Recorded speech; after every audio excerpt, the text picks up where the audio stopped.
Hello, everyone, and welcome on into One Soccer. Today, Andi Petrillo, Jordan Wilson, Gareth Wheeler, Oliver Platt with you. Gentlemen, it was like a scene out of The Office yesterday where we're all running around chaotic, trying to figure out, is this John Herdman to New Zealand news true or not?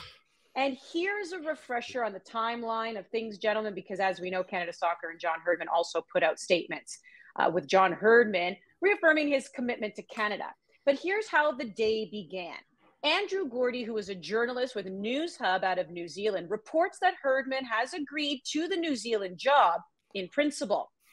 Andrew Pragnell, who's the CEO of New Zealand Soccer, confirms there was a candidate they selected and 100% agreed to terms in principle, but a personal matter prevented this person, the candidate, from ultimately signing. Jason Pine, journalist with New Zealand Herald, reports Herdman did, in fact, interview for the job. So now we're all under the belief this is happening. Then John Herdman and Canada Soccer put out statements. Herdman, gentlemen, in his statement, does admit that he's received job offers, one of which came from New Zealand. But he goes on to say that he turned that job down. He reaffirms his commitment to Canada.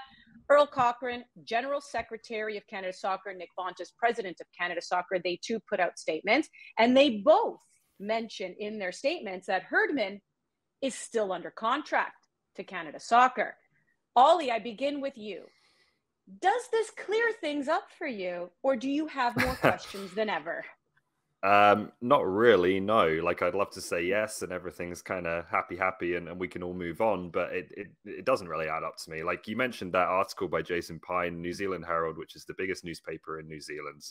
He's written a column today, and I want to read some of it. It says that New Zealand Football opened a recruitment process for the next All Whites coach, and Herdman applied. He went through the interview process and wowed the panel with a presentation on his vision for the side over the next cycle. That was followed by further conversations with the CEO, the players. The federation landed on Herdman as the one they wanted. So there's two choices for me. Like, either you believe the stuff in the Canada Soccer statements is all there is to it. You know, it was just an offer, not much there. He rejected it. We can all move on. Everything's great. But if you believe that, you're basically saying that all the reporting that's happening in New Zealand around this is just junk. You're just throwing it out, right? Because that clearly seems to tell a very different story. Or the alternative is you think that there was a bit more to this and something else is going on here. What that is, we can only really speculate, right? Which I don't want to do too much without knowing the full facts here. But certainly, you know, I'll put it this way. I think if John Herdman's agent, after taking Canada to a first World Cup in 36 years, is not trying to improve his client's terms right now, he's not doing his job properly. So that, to me, would be a path that I would most likely go down. But again, that's pure speculation. I just think that the explanation that's given doesn't really satisfy me or make sense to me in terms of the full picture of what's going on here. Mm-hmm. How are you feeling about this, Gareth? Some of the things in this article don't add up, to be honest with you. Canada Soccer got wind of the fact that others were circling them, moved quickly to lock in. This is factually incorrect from what I know. You know, Canada Soccer, and from the best of my determination, what I've been able to figure out, intermediaries are the run rampant in the game today. Like, a lot of these players that are linked to different clubs and different coaches before they get hired for different clubs that are being linked, they're all done through these third parties, like people that are trying to weasel their way into the process and start speaking to the federation or club teams. And they put themselves right in the mix, unbeknownst to the actual candidate involved. Whether or not John made a presentation, I have not heard anything to of this. Is the first time that I've actually heard of this, because from what I've been able to garner, that this completely caught both Canada Soccer and the Herdman camp by surprise. Herdman was at a speaking engagement and his phone started blowing up about this. In recent times, when I've been speaking to people around the teams, everything has revolved around Canada and their preparation for what now is an increased importance Nations League. I was under the estimation or under the assumption that there was no contract issues that were remaining to be issues with either John Herdman or Bev Priestman. Everything was straightforward going forward for these two. And honestly, I still can't wrap my head around the fact why John Herdman would have ever even considered joining New Zealand in the first place. No. Like, there is a big pathway to a considerable future in the build-up towards 2026 being the head coach of the Canadian men's national team. New Zealand would be a massive step back. There just simply isn't the platform here to achieve what Herdman wants to achieve. He's an ambitious guy. He was in a board meeting with Canada Soccer and their board members last Friday as well. Everything gearing towards a preparation for the future. So some of what's being reported here, in a report, by the way, which is coming from the New Zealand end of things, where there might be some damage control, because now this is a FIFA issue. This is something that they need to look into, the fact that whether they will be sanctioned or not, the fact that they're trying to go into negotiations with someone who is already employed under contract with another nation. So I think there's a lot of murkiness here. There might be some backtracking on the New Zealand part of things, but there's no question in my mind that Herdman is committed to this Canadian men's national team going forward, and the CSA is also committed to him. Well, I think, with New Zealand, a lot of people, and you're right, Gareth, why would he go, just given where they're ranked compared to Canada, given the superstars on Canada's squad and what you could achieve with them in the coming years. But it is worth noting there is a connection there. He once coached there. His son does play, right, for the New Zealand national, youth team. There are connections. He also plays for the Whitecaps. So sure, he does. 100%. I get that. But if we're going to talk about what's the connection to New Zealand, there are connections. But this is why I asked the question, do you have more questions, or is it clear? Because Jordan, in John Herdman's own statement, and other teams might have to answer to FIFA, Gareth, he fully admits that with success come multiple job offers. This is what he said. I've received several offers in recent months, all of which I've turned down, including an offer from New Zealand. So he fully admits, yes, New Zealand reached out. He also admits other clubs reached out. What is going on if he is under contract, if all these other clubs are reaching out? And he's taken the calls here. So I don't know, Jordan, where are you on this?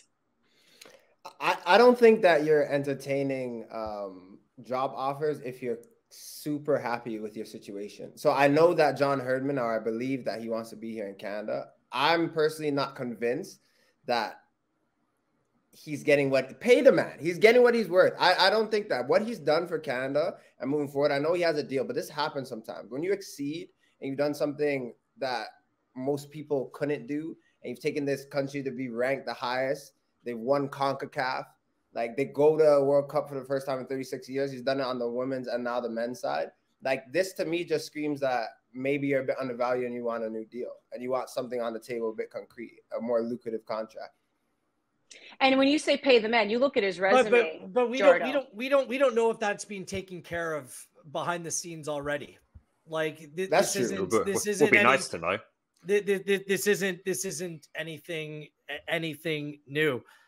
Look, I think there's a lot of speculation involved in this.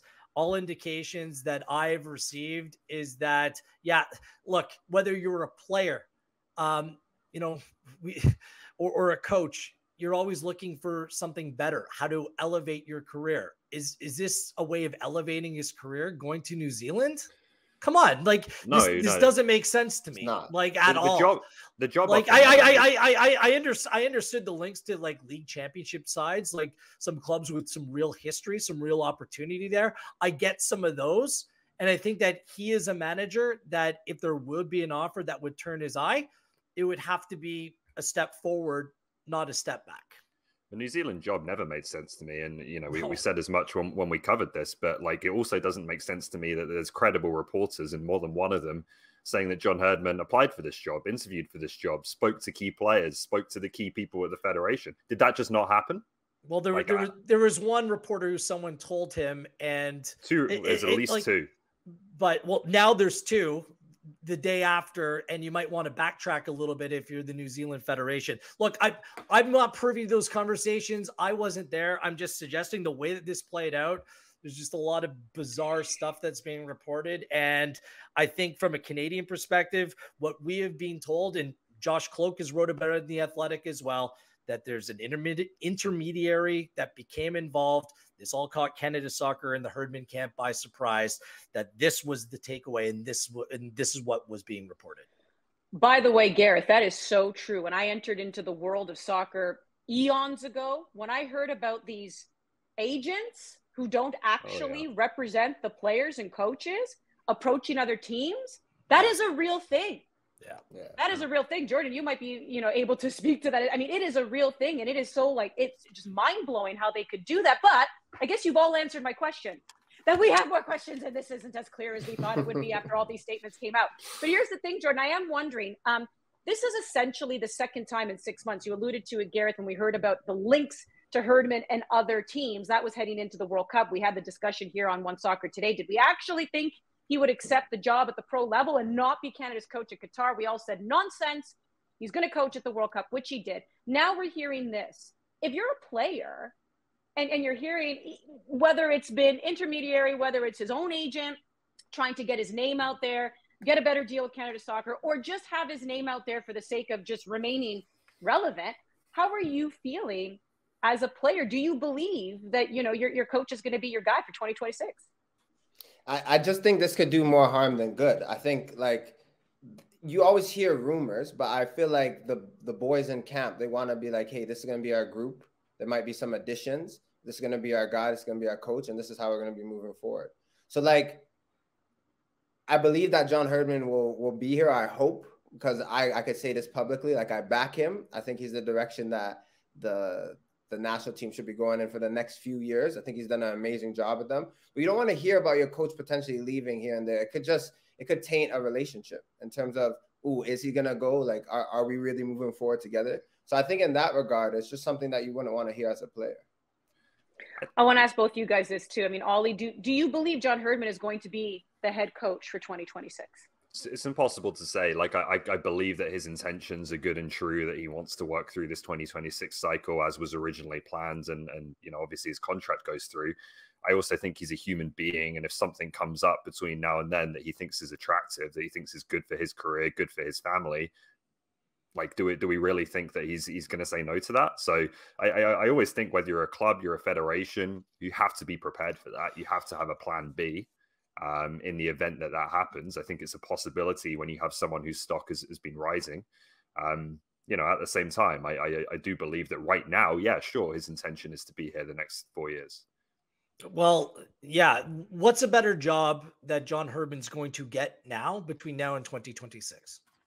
Depends how much you There's value. No better job. National I'm telling you, he's working with a young core group of emerging players who has a potential to play in Copa America, by the way, next year. There's big Nations League games and a Gold Cup this year. They need to qualify for Copa America. You get there, you're playing in front of massive crowds in a huge tournament against potentially Brazil, the World Cup winners in Argentina. That is a big deal. And then if you do well there, you can potentially get some marquee friendlies on home soil in 2025, leading into 2026. I just think that this is a big period. I'm not sure there's a better job for him right now. As for the players, Andy, I think there's about 8 to 10 players that you need to have on board with you. And they're the young players who are playing in the core group of this team moving forward to 2026. A lot of the big voices, the experienced players in this team, they might be peripheral players come 2026. There's going to be some changes in this Canadian men's national team from the group we saw in Qatar. This isn't like a club side where players are under contract. Players are inevitably going to be moved on. The Davies, the Davids, the Buchanans, the Johnstons of the world, you need to have these players fully bought in because they're going to be your core group in 4 years' time, and that's when it's going to be most important. With this news coming out, a lot of people obviously had opinions on it, and there are a ton of people who are in the John Herdman camp. Lots of people coming out. Wow. Rightfully so, and we're going to get to why there are people in the Herdman camp and his credentials. But there were other people who thought, well, based on how the World Cup went, maybe it's not a bad idea to move on and have someone else who they feel can take Canada over the finish line. One of those voices ended up being former player and soccer pundit Taylor Twellman, who responded to the tweet by Andrew Gordy, who I had mentioned earlier, when he said Canada men's coach John Herdman has agreed to be the next coach of the All Whites. Twellman said, "This is a win for Canada, in my humble opinion." Ollie, I'll begin with you. Do I agree with this? No, I don't.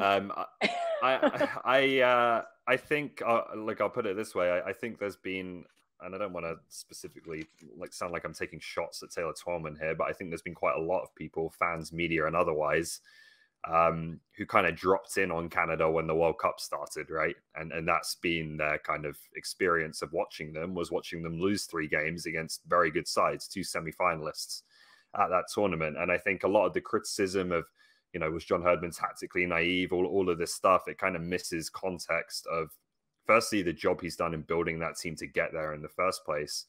And secondly, some of the reasons why those shortcomings of the team were there, right? Like, I think the decisions he made in that tournament that a lot of people criticized as being tactically wrong, there was reasoning behind them that people didn't really, I don't think, appreciate or understand, again, the context of having watched this team over the past few years. So, no, I'm not nearly ready to go here to start saying that we should move on from John Herdman and think you can upgrade at this point. I think he's done a tremendous job to this point. He's changed this program.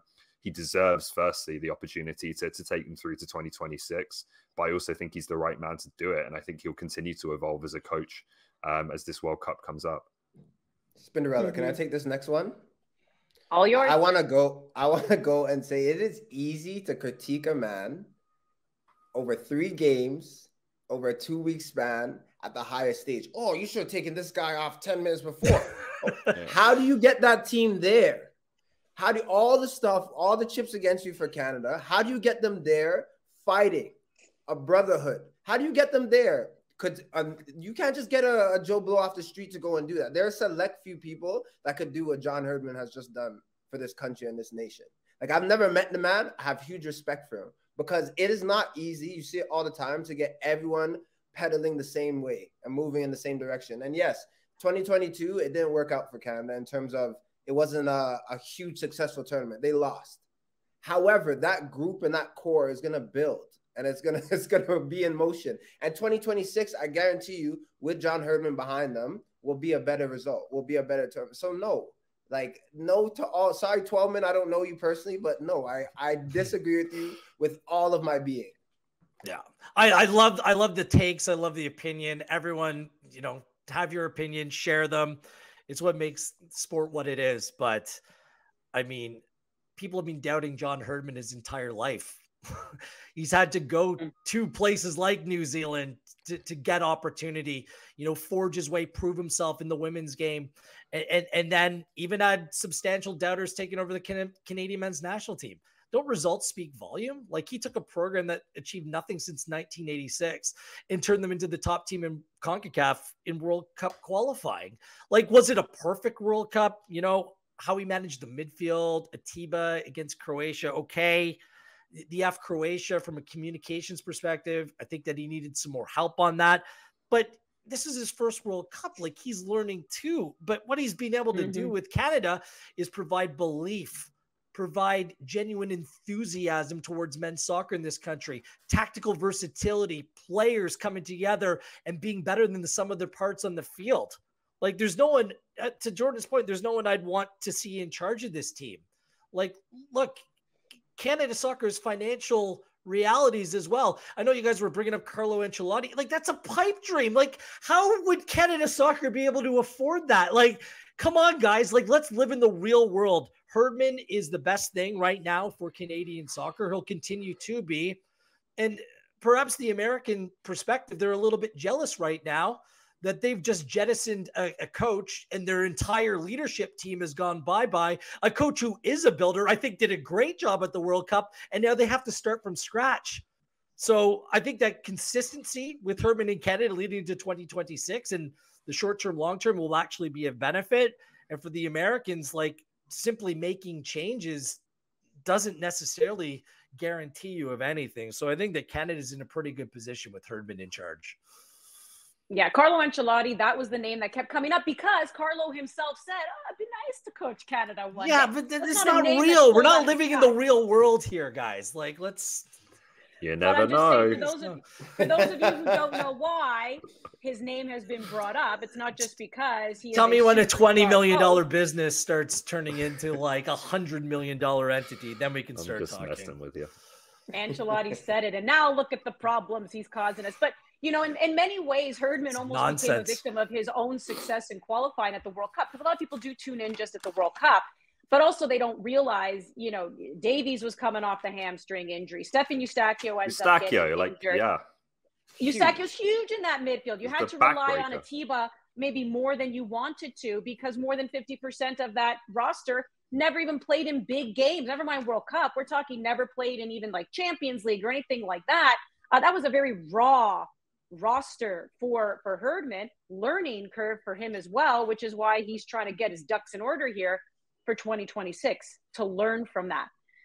That's the story there, unless anything else comes out of it. But he put out the statement that he's here to stay and he wants to build towards 2026, which of course, as we know, is a home World Cup jointly hosted with the United States and Mexico.